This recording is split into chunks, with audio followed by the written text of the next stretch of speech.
Hi hello enjoy വേൾഡിൻ്റെ പുതിയൊരു വീഡിയോയിലേക്ക് സ്വാഗതം. അപ്പോൾ നമ്മൾ ക്രിസ്മസ് ആണ് വരുന്നത്. അപ്പോൾ നമ്മുടെ വീട്ടിൽ തന്നെ നമുക്കൊന്ന് വൈൻ ഉണ്ടാക്കിയാലോ. ആദ്യമായിട്ടാണ് നമ്മുടെ ചാനൽ കാണുന്നതെങ്കിൽ സപ്പോർട്ട് ചെയ്യാനും സബ്സ്ക്രൈബ് ചെയ്യാനും മറക്കരുതേ. അപ്പോൾ നമുക്ക് വീഡിയോയിലേക്ക് പോകാം. അതിനായിട്ട് ഞാൻ ഉപ്പിട്ട ഒരു പച്ചവെള്ളത്തിലേക്ക് നമ്മൾ മുന്തിരിങ്ങയാണ് കഴുകാനിട്ടുന്നത്. അത് നമ്മൾ നല്ലതുപോലെ ഉപ്പ് വെള്ളത്തിലിട്ടൊന്ന് കഴുകി എടുക്കുകയാണ് ചെയ്യുന്നത്. അതായത് നമ്മൾ ആദ്യം മേടിക്കുമ്പോൾ തന്നെ നമ്മൾ ജസ്റ്റ് നല്ല ഒരു പച്ചവെള്ളത്തിൽ കഴുകിയെടുക്കുക. അത് കഴിഞ്ഞിട്ട് വേണം നമ്മൾ ഉപ്പ് വെള്ളത്തിലിട്ട് നമ്മൾ എടുക്കാൻ. ഉപ്പ് വെള്ളത്തിൽ ഇട്ട് നമ്മളൊരു 10 മിനിറ്റ് നമ്മൾ വെയിറ്റ് ചെയ്താലും കുഴപ്പമില്ല. നല്ലതുപോലെ കഴുകിയെടുക്കുക എന്നാണ് നമ്മൾ ഉദ്ദേശിക്കുന്നത്. വിഷാംശങ്ങൾ വല്ലതും ഉണ്ടെങ്കിൽ തന്നെ നമുക്ക് ഒരു പരിധി വരെ ഒന്ന് ക്ലീൻ ചെയ്തെടുക്കാം എന്നേ നമ്മൾ ഉദ്ദേശിക്കുന്നുള്ളൂ. നമുക്ക് ഏകദേശം 21 ദിവസമെങ്കിലും ഈ വൈൻ വെക്കണം, എങ്കിൽ മാത്രമേ ഇതിനൊരു ടേസ്റ്റ് നമുക്ക് കിട്ടത്തുള്ളൂ. അപ്പോൾ നമ്മൾ ഉണ്ടാക്കാൻ നമ്മൾ ഇത്തിരി വൈകി പോയി. ഇനിയിപ്പോൾ അതിന് വേണ്ട ചേരുവകളൊക്കെ ഞാൻ എടുത്ത് വെച്ചിട്ടുണ്ട്. അതെല്ലാം ഞാൻ നിങ്ങളെ വഴിയെ മനസ്സിലാക്കി തരാം. അപ്പോൾ നമ്മുടെ മുന്തിരിങ്ങ നല്ലതുപോലെ നമ്മളിപ്പോൾ കഴുകി എടുത്തിട്ടുണ്ട്. എന്ന് വെച്ചാൽ ആ ഉപ്പ് വെള്ളത്തിലിട്ടപ്പം തന്നെ അതിനകത്ത് അഴുക്കളെല്ലാം പോയിട്ടുണ്ട്. ഇനിയിപ്പോൾ നമുക്കൊരു പാത്രത്തിലേക്ക് വെച്ച് നമുക്ക് അതിൻ്റെ വെള്ളം വലിഞ്ഞു പോകാൻ വേണ്ടിയിട്ടാണ് നമ്മൾ ഈ കിഴുത്തിയുള്ള പാത്രത്തിൽ വെക്കുന്നത്. ജസ്റ്റ് വെള്ളമൊക്കെ ഒന്ന് പോകാൻ വേണ്ടിയിട്ടാണ്.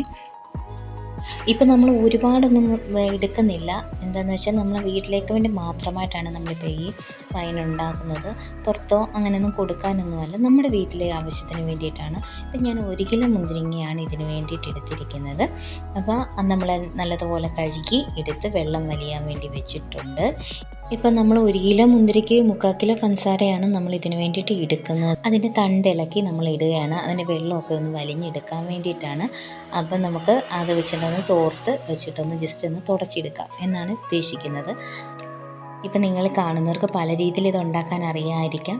ഇപ്പം നമുക്കറിയാവുന്ന രീതിയാണ് ഞാൻ നിങ്ങളുമായിട്ട് പങ്കുവെക്കുന്നത്. ഇപ്പം ഞാനിങ്ങനെയാണ് ഉണ്ടാക്കിയിരിക്കുന്നത്. സാധാരണ രീതിയിൽ എത്രയും പെട്ടെന്ന് നമുക്ക് ഉണ്ടാക്കാൻ പറ്റുന്ന ഒരു വൈനാണ് നമ്മൾ ഉണ്ടാക്കുന്നത്. നല്ല ടേസ്റ്റോടു കൂടി നമുക്കിത് കഴിക്കാൻ പറ്റുന്നതാണ്. അത്രമാത്രം നല്ല ടേസ്റ്റുള്ളൊരു വൈനാണ് ഞാനിപ്പോൾ ഉണ്ടാക്കുന്നത്. അതിനായി എത്രമാത്രം സിമ്പിളായിട്ട് ഉണ്ടാക്കാൻ പറ്റുന്ന ഒരു വൈനാണ് ഞാൻ ഉണ്ടാക്കുന്നത്. അതിനകത്ത് ഏലക്ക, ഗ്രാമ്പൂ, കറുവപ്പട്ട ഇതാണ് മെയിനായിട്ട് നമ്മൾ ഇതിനകത്ത് ആഡ് ചെയ്യുന്നത്.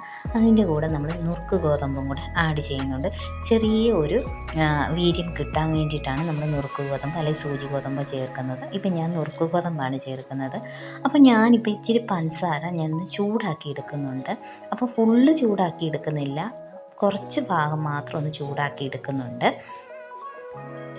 എന്താണെന്ന് വെച്ചാൽ അത് നല്ല കളർ കിട്ടാൻ വേണ്ടിയിട്ടാണ്, വൈന് നല്ല കളർ കിട്ടാൻ വേണ്ടിയിട്ടാണ് നമ്മളിതിങ്ങനെ ചെയ്യുന്നത്. ഇതാണ് നമ്മുടെ നുറുക്ക് ഗോതമ്പ്.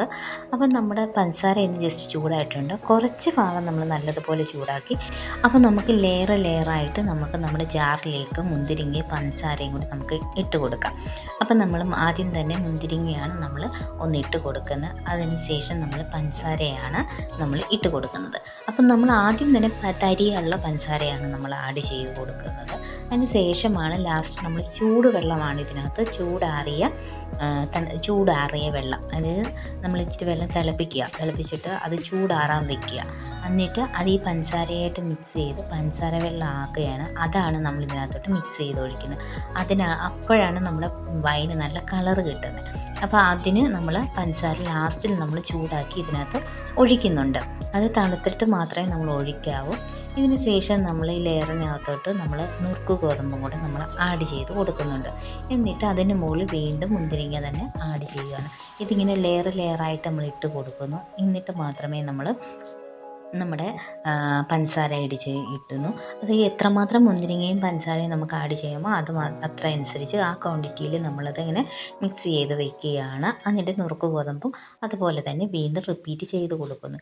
ഇതിനിടയിലേക്ക് നമ്മൾ നമ്മുടെ കറുവപ്പട്ട, ഗ്രാമ്പൂ, ഏലക്ക എത്രമാത്രം അതുണ്ടെങ്കിൽ നല്ലതാണ് കേട്ടോ. നമ്മൾക്ക് കറുവപ്പട്ടയും ഗ്രാമ്പൂ ഒക്കെ ഒരുപാടുണ്ടെങ്കിൽ അതിടുന്നത് നല്ലതായിരിക്കും.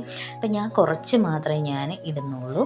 അപ്പം ഞാൻ ഇതും കൂടെ ഇട്ടിട്ട് നമ്മൾ ഒരു തവിയോ എന്തെങ്കിലും എന്ന് വെച്ചാൽ ചിരട്ടത്തവിയോ അല്ല തടിയുടെ എന്തെങ്കിലും അങ്ങനെ എന്തെങ്കിലും നമ്മൾ ഇതൊന്ന് മിക്സ് ചെയ്യാൻ ശ്രമിക്കുക. ഞാനിപ്പം അതൊന്നും എടുക്കുന്നില്ല, കൈ കൊണ്ട് തന്നെ ഒന്ന് ഞെവിടുക, എന്ന് വെച്ചാൽ ഒന്ന് ഉടച്ചെടുക്കാൻ പറ്റുമോ എന്നതാണ് ഞാൻ നോക്കുന്നത് തന്നെ.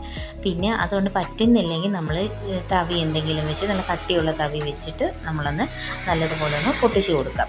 ഇതിപ്പോൾ ഏകദേശം നമ്മളൊന്ന് പൊട്ടിയിട്ടുണ്ട്. ഇതിപ്പോൾ ഇതിൻ്റെ നീര് തന്നെയാണ്, മുന്തിരിങ്ങയുടെ നീര് തന്നെയാണ്, നമ്മൾ വെള്ളമൊന്നും തന്നെ ആഡ് ചെയ്തിട്ടില്ല. ഇനി ആണ് നമ്മൾ ചൂട് വെള്ളം ഇതിലേക്ക് ആഡ് ചെയ്യുന്നത്. ഇതിലിപ്പോൾ ഞാൻ ആഡ് ചെയ്യുന്നതെന്ന് വെച്ചാൽ നമ്മൾ ഈസ്റ്റാണ് നമ്മൾ ആഡ് ചെയ്തിരിക്കുന്നത്. അത് ഈസ്റ്റ് ആഡ് ചെയ്യുന്നിട്ടുണ്ട്. ഇതാണ് നമ്മൾ പഞ്ചസാര വെള്ളം എന്ന് ചേർക്കുന്നത്. എന്ന് വെച്ചാൽ പഞ്ചസാരയൊന്ന് മിക്സ് ചെയ്ത് ഒന്ന് ചൂടാക്കിയത് ആ വെള്ളമാണ് നമ്മൾ ഇതിനകത്തോട്ട് ഒഴിച്ചു കൊടുക്കുന്നത്.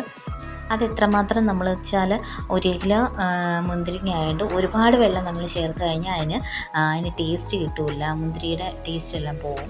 അപ്പോൾ നമ്മൾ ഒരുപാട് വെള്ളം ചേർക്കരുത്. മുന്തിരിയുടെ എത്ര ക്വാണ്ടിറ്റി ഉണ്ടോ അതിനനുസരിച്ച് മാത്രമേ നമ്മൾ 1 കപ്പ് അല്ല 1.5 കപ്പ് എന്നുള്ള രീതിയിൽ നമ്മൾ വെള്ളം അതിനകത്ത് മിക്സ് ചെയ്യാവും. അത് നമ്മൾ പഞ്ചസാര തന്നെ പഞ്ചസാര പാനിയായിട്ട് കലക്കി ഒഴിക്കുകയാണെങ്കിൽ ഏറ്റവും ബെറ്റർ. ഒരു നേരം നമുക്കൊന്ന് ഒരു ഉണങ്ങിയ തവിയോ സ്പൂണോ എന്തെങ്കിലും വെച്ചിട്ട് നമ്മളൊന്ന് ഇളക്കി കൊടുക്കാൻ ശ്രമിക്കുക. എന്നിട്ട് ഇരുട്ടുള്ള ഭാഗത്ത് നമ്മളിതിനെ അടച്ച് വെക്കുകയാണ് നമ്മൾ ചെയ്യുന്നത് സാധാരണ. അങ്ങനെ തന്നെ ഒരു ടൗലുകൊണ്ട് വെച്ച് നമ്മൾ ഇതിൻ്റെ അടപ്പൊന്ന് മുറുക്കി കെട്ടി വയ്ക്കുന്ന ഏറ്റവും നല്ലതായിരിക്കും, കാറ്റ് കയറാതിരിക്കാൻ വേണ്ടിയിട്ട്. പിന്നെ ഞാൻ ഡെയിലി ഇളക്കുന്ന ഒരു വീഡിയോ ഇതിൻ്റെ കൂടെ ഞാൻ ആഡ് ചെയ്യുന്നതായിരിക്കും. അപ്പം നമ്മുടെ മുന്തിരി ജ്യൂസ് എങ്ങനെയായിട്ടുണ്ടെന്ന് നിങ്ങളെ ഞാൻ കാണിച്ചു തരാം. അപ്പോൾ നമ്മുടെ ഈ ചെറിയ വീഡിയോ ഇഷ്ടമായെന്ന് കരുതുന്നു. പുതിയൊരു വീഡിയോയുമായിട്ട് ഞാൻ നിങ്ങളുടെ മുമ്പിലെത്തുന്നതായിരിക്കും. അപ്പോൾ നിങ്ങൾ തരുന്ന എല്ലാ സപ്പോർട്ട് നന്ദിയുണ്ട്. അപ്പം നമ്മുടെ ഈ ക്രിസ്മസിന് നമുക്ക് വൈനൊക്കെ കഴിക്കാം. എല്ലാവരും തന്നെ, സമയമൊന്നും പോയിട്ടില്ല, എല്ലാവരും തന്നെ ഉണ്ടാക്കാൻ ശ്രമിക്കുക. അപ്പോൾ പുതിയൊരു വീഡിയോ കാണും വരെ എല്ലാവർക്കും ഓക്കെ, ബൈ ബൈ.